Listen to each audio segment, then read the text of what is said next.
Fear, భయము జీవితాన్ని ఏమవుతుంది బాస్, ఒక బొద్దింక బతకడానికి భయపడట్లేదు, నువ్వు వెళ్ళి బొద్దింకని చంపడానికి ట్రై చేయి, పారిపోతుంది, అది పారిపోతుంది.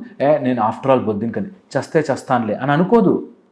మనుషులకు మాత్రమే ఈ జీవితం ఏంటో నాకు అర్థం కావట్లేదు, చచ్చిపోతా, నాకు ఈ లైఫ్ బతకాలని లేదు, నా చావు నా కర్మ, ఇలా బ్రతుకుతారు. కేవలము భయము, జీవితాన్ని ఏం జరుగుతుందో చూడలేని భయములో బ్రతికేవాళ్ళు ఏమైతే నా లైఫ్ని నేను ఎంత బాగా ఎక్స్పీరియన్స్ చేయొచ్చో చూద్దాం అని ఆలోచించదు. ఎంతసేపు లోలోపల భయంగా రేపు ఏం జరుగుతుందా అనే భయంలోనే బ్రతుకుతుంటారు. ఇలా మాట్లాడగానే అవును నాకు రేపొద్దున అప్పులున్నాయి, రేపొద్దున జాబ్ ఏమవుతుందో తెలియదు, ఆ మాత్రం భయం ఉండదా అంటారు. పోనీ ఆ మాత్రం భయపడడం వల్ల రేపు ఏమైనా జాబ్ మారిపోయిందా కదా?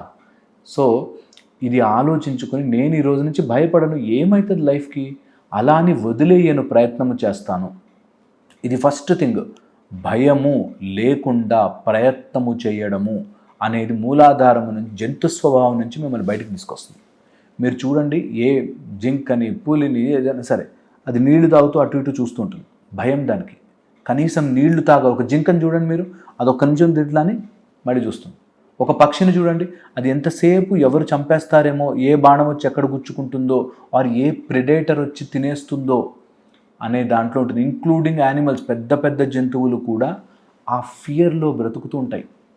ఓకే, అయితే మనుషులుగా మనం ఎప్పుడూ భయములో బ్రతకకూడదు. అందుకే జయించాల్సింది ఏదైనా ఉంటే ఫస్ట్ భయము, రాగము, భయము, ఈ రెండింటినీ జయించాలి అంటారు. ఫస్ట్ భయాన్ని అర్థం చేసుకోండి. దేనికి భయపడుతున్నాం బాస్, ఎందుకు, దేంతో వచ్చాము, ఏం పోతుందని భయపడుతున్నాము.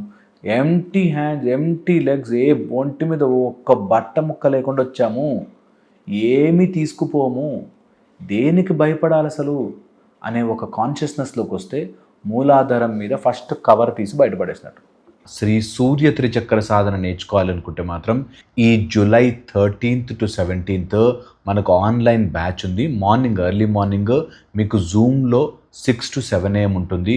ఇంట్రెస్ట్ ఉన్న వాళ్ళు కింద నెంబర్కి కాల్ చేయొచ్చు, లేదంటే లింక్ ఇస్తారు, ఆ లింక్కి కూడా మీరు క్లిక్ చేస్తే రిజిస్టర్ అవ్వచ్చు.